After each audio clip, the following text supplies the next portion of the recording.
Chemistry class 10 बाब चौथों सबक 16 हिस्सो 3 इख्तिसार समरी आवां केमिस्ट्री उस्ताद नजूला चन्ना आवां के सिंधान स्कूल में भलीकार असांजे जो लेक्चर जो मौजू आहे इख्तिसार summary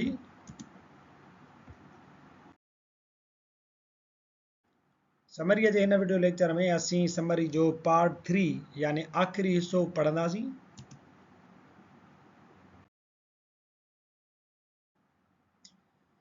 Fats are solids at room temperature and increase the cholesterol level in body. Fats जो लिपिड जो हिकिड़ो ग्रुप आहे जंहिंखे असां सिंधीअ में चवंदा आहियूं चर्बी, उहे नॉर्मल जेको रूम टेम्परेचर थींदो आहे उन ते असांखे नेरी हालत में मिलंदियूं आहिनि ऐं असांजे बॉडी जे अंदरि जिस्म जे अंदरि कोलेस्ट्रोल लेवल में इज़ाफ़ो कंदियूं आहिनि।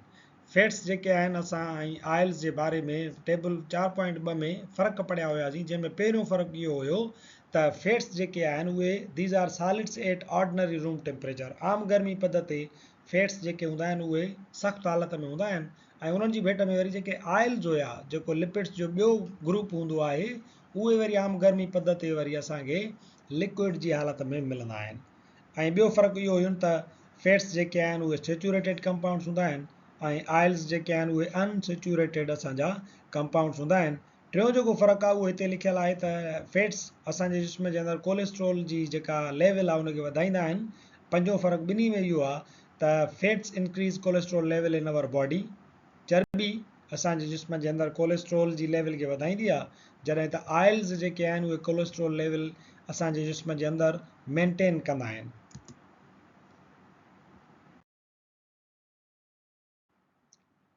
Nucleic acids are biomolecules which store and transmit hereditary information from parents to children. Nucleic acid जंहिंजे नाले मां ज़ाहिर आहे त इहो असांजे जीव गरड़े या ॿूटनि जे जीव गरड़े या जानवरनि जे जीव गरड़े जे न्यूक्लियस में अंदरि मौजूदु हूंदो आहे। न्यूक्लिक एसिड तमामु अहम तरीन बायोमॉलिक्यूल आहे। हुन जो कमु इहो हूंदो आहे त हू हेरिडिटरी जेका इंफॉर्मेशन आहे, जेका जेनेटिक इंफॉर्मेशन आहे, वालदेन खां जेके ख़ासियतूं विरासतूं असांखे मिलनि थियूं उहे पाण में स्टोर कंदो आहे ऐं वरी पोइ ट्रांसमिट करे छॾींदो आहे from parents to the children. इहो तव्हांजो जेको न्यूक्लिक एसिड आहे उहो रिप्लिकेशन जे दौरान टुटंदो आहे ऐं उहो जेॾी महिल टुटंदो आहे त उहो वरी ॿियनि जीव गणनि ॾे बि मुंतक़िल थींदो आहे। जॾहिं वरी असांजो जेको रिप्रोडक्शन सिस्टम आहे उन में जॾहिं न्यू सेल ठहंदा आहिनि, जॾहिं नओं को जीव ठहंदो आहे त उन्हनि ॾांहुं इहे ई साॻियो ई वरी जेको जेनेटिक इंफॉर्मेशन आहे उहा उन रिप्लिकेशन खां पोइ उन्हनि ॾांहुं मुंतक़िल थी वेंदी आहे। उहे क्रोमोज़ोम्स उन्हनि जे जीव गणनि में वरी शामिलु थींदा आहिनि। उन्हनि क्रोमोज़ोम्स में साॻियो ई असांजो न्यूक्लिक एसिड हूंदो आहे जंहिंमें उहा हेरिडिटरी इंफॉर्मेशन रखियलु हूंदी आहे ऐं पोइ इहे ई वरी जेका इंफॉर्मेशन आहे उहा तय कंदी आहे त उन ॿार जो अखियुनि जो रंग कहिड़ो थींदो, उन ॿार जे वारनि जो रंग कहिड़ो थींदो, उनजो कदु केतिरो थींदो, या इहो पिणु तय कंदा आहिनि त इहो जेको जीव गरड़ो आहे जंहिंमें इहा इंफॉर्मेशन पहुती आहे, चाहे उहो ॿूटो थींदो या उहो जानवर थींदो या उहो इंसानु थींदो।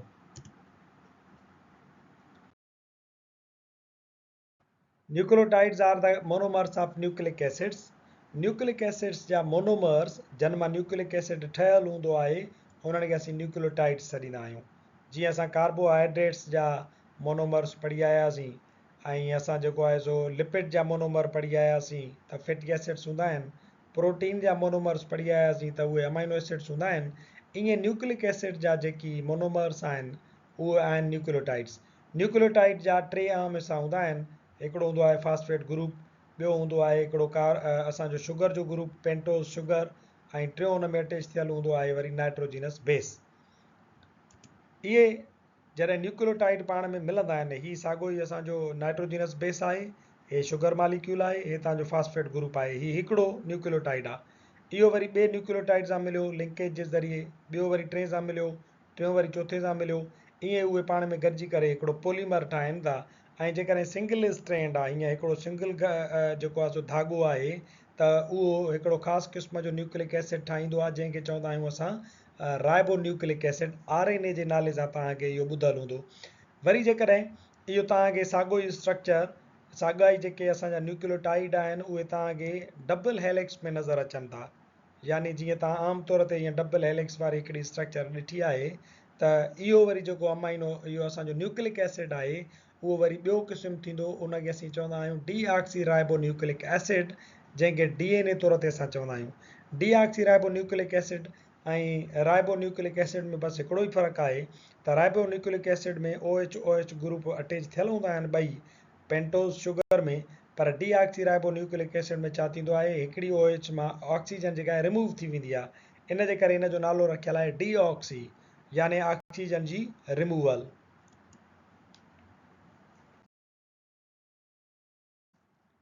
DNA is a storehouse of information. Deoxyribonucleic acid या DNA इंफॉर्मेशन जो स्टोर हाउस हूंदो आहे। DNA में असांजी इंफॉर्मेशन महफ़ूज़ थी पई हूंदी आहे। It encodes genetic information and transfers it to generation.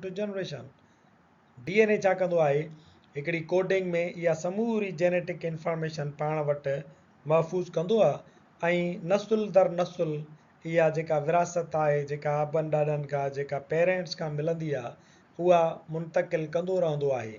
इन जे करे हिकिड़ो बबुर जो ॿिज जेको आहे उहो सदाईं उन में जेके ख़ासियतूं थींदियूं आहिनि उहे पंहिंजे वालदेन या उन जा जेके आबाई वण टिण आहिनि उन्हनि जहिड़ो ई थींदो आहे। उन जा पन निम जहिड़ा कोन थींदा आहिनि, छाजे लाइ त उन ॿिज में इहा जेका जेनेटिक इंफॉर्मेशन आई उहा उन DNA जे ज़रिए आई आहे, जेका उन ॿिज ॾांहुं मुंतकिल थी आहे पंहिंजे पेरेंट्स ॾांहुं। ईअं ई जेके ॿार आहिनि उहे पंहिंजे वालदेन जहिड़ा तॾहिं थींदा आहिनि छो त उन्हनि जे अंदरि DNA जेको ट्रांसफ़र थींदो आहे पेरेंट्स मां पंहिंजे ईंदड़ नसुलनि ॾांहुं, उन में उहा समूरी इंफॉर्मेशन हूंदी आहे, जंहिं तहत उन ॿार जा मुहांडा, वार, ॾंद, कद, बुत सभु कुझु तय थींदो आहे।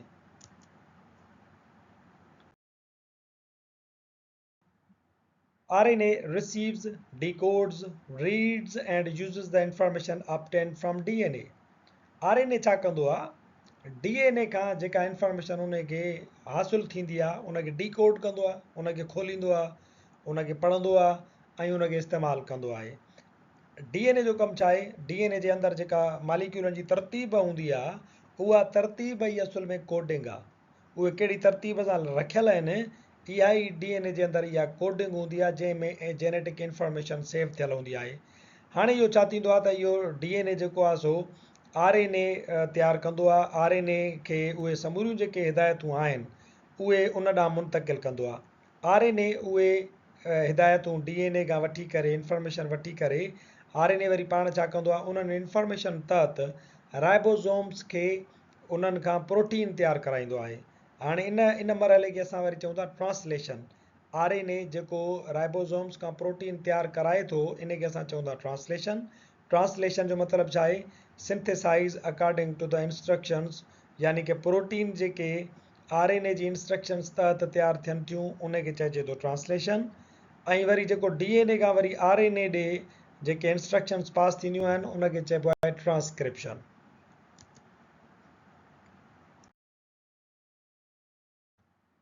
Vitamin B complex and vitamin C are water soluble vitamins. Vitamin B complex जिन में vitamin B1 अची थो वञे, B2, B3, B5, B6, B7, B9, B12 ऐं वरी ॿी जेका विटामिन आहे विटामिन C जंहिंखे एस्कॉर्बिक एसिड बि चइबो आहे।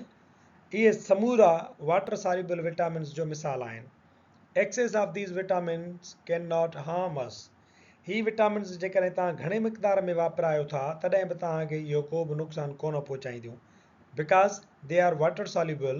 इन जे करे उहो पाणीअ में जॾहिं ॻरियल हूंदियूं आहिनि त पाणी जेको आहे असांजे जिस्म मां मुसलसिल पघर, यूरिनेशन वग़ैरह जी सूरत में ख़ारिज थींदो रहंदो आहे। इन जे करे जेको एक्स्ट्रा इज़ाफ़ी मिक़दार हूंदो वाटर सॉल्युबल विटामिन्स जो, उहो पाणीअ सां गॾोगॾु असांजे जिस्म मां ख़ारिज थी वेंदो। तंहिंजे करे इहे तव्हां केतिरियूं बि इज़ाफ़ी वठो तव्हांखे नुक़सानु कोन पहुचाईंदियूं, छो त तव्हांजे जिस्म में इहे स्टोर न आहिनि थींदियूं।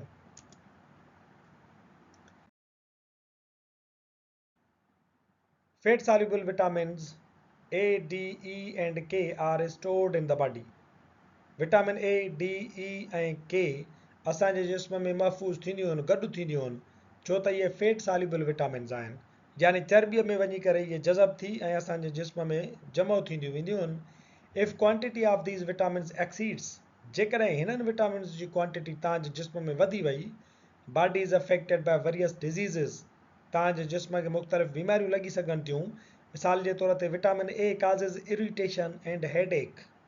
विटामिन A जेका आहे उहा एलर्जी ख़ारस या वरी हेडेक मथे जो सूर काज़ कराईंदी आहे।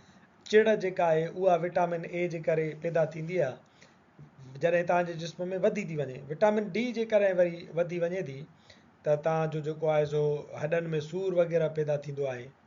विटामिन ई जेकॾहिं वधी वई त तव्हांखे फटीगनेस थक ऐं तव्हांखे मथे में सूर महसूसु थींदो।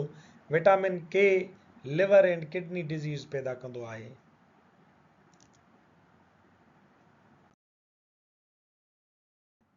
इन ई आख़िरी पॉइंट सां गॾु असांजो समरीअ जो पार्ट 3 ऐं फाइनल पार्ट अॼु हिते पुॼाणी ते पहुचे थो। वरी हाज़ुर थींदासीं नए वीडियो लेक्चर सां गॾु। तेसीं ताईं ॾिसंदा रहो सिंध ऑनलाइन स्कूल।